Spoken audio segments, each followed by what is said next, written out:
Hi hello வணக்கங்க. Shop close பண்ணிட்டு வந்தாச்சுங்க. நல்லபடியா போச்சுங்க. இன்னைக்கு வந்து சாப்பாடு வீடியோ நம்ம பார்த்துடலாமா? தோசை தான். அரிதான பொருளாக கிடைத்தாயடி, அடைகாக்க தெரியாமல் தொலைத்தேனடி. பெருசா தோசையை வச்சு ஊட்டியாச்சு. சரியா? என்ன வந்து சாப்பாடு பத்தி என்னன்னு பார்த்தீங்கன்னா, அழகா பொரிச்ச மீன் தான் பார்த்துக்கிடுங்க. சரியா?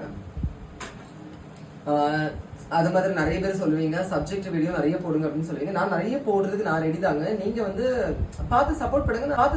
நான் நல்லா பாடம் நடத்துவேன், உங்களுக்கு நல்லா சொல்லி தருவேன். சரியா? நீங்க வந்து எதிர்பார்க்கறத விட நான் நல்லாவே சொல்லி தருவேன். எம்மா அதுக்கே பொறுக்கல. அதுக்காக நான் எப்பவுமே கிளாஸ் எடுத்துட்டு இருக்க மாட்டேன். சரியா?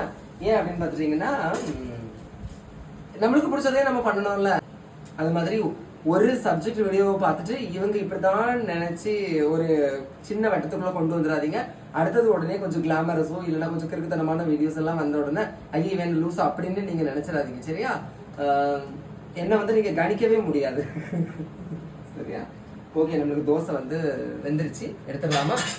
தோசைக்கு பொரிச்ச மீன் வச்சு யாரெல்லாம் சாப்பிடுங்கிறது மறக்காம கமெண்ட்ல சொல்லுங்க. நீங்க என்ன சாப்பிட்டீங்கிறது மறக்காம கமெண்ட்ல சொல்லுங்க. தேங்க்யூ.